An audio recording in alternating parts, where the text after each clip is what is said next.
তেলটা গরম হয়ে গেছে, মাছগুলো সব ভেজে নেবো এর মধ্যে।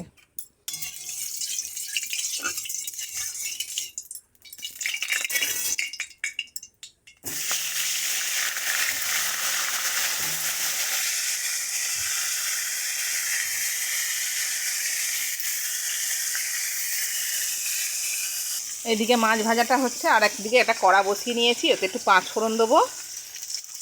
আর এই সব রকম সবজি কেটে রেখেছি, বেগুন, কুমড়ো, পটল, আলু, পেঁয়াজ সব একসঙ্গে দিয়েছি, ওইটা দিয়ে দেবো তরকারি। মাছগুলো সব ভাজা হয়ে গেছে লাল লাল করে, এবার তুলে নেবো এর মধ্যে। ওই মাছ ভাজার তেলেই একটু গোটা জিরে ফোড়ন দেবো। ফোড়নটা ফেটে উঠে গেছে, ভেজে গেছে, ওর মধ্যে এই যে কচু আর আলু কেটে রেখেছি ওটা দিয়ে দেবো, দিয়ে একটু ভালো করে ভেজে নেব। মশলাটা ভালো করে ভেজে নিয়েছি, এবার পরিমাণ মতো নুন দেব, আর মাছের একটু তেল আছে ওইটা দেবো। এই যে মাছের তেলটা দিয়ে দেবো, দিয়ে এবার ভালো করে ভাজবো। এদিকে কচু আলুটা ভালো করে ভাজা হয়ে গেছে, এখানে আদা, রসুন, পেঁয়াজ আর কাঁচা লঙ্কা বেটে রেখেছি, ওটা দিয়ে দেবো। আর একটু টমেটো দিয়ে দেবো, দিয়ে একটু ভেজে নেব,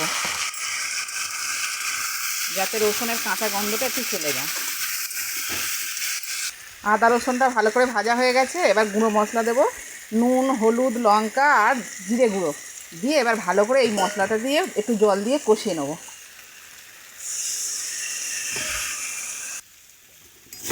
কচু আলু ভালো করে মশলার সঙ্গে কষানো হয়ে গেছে, এবারে জল দিয়ে দেবো।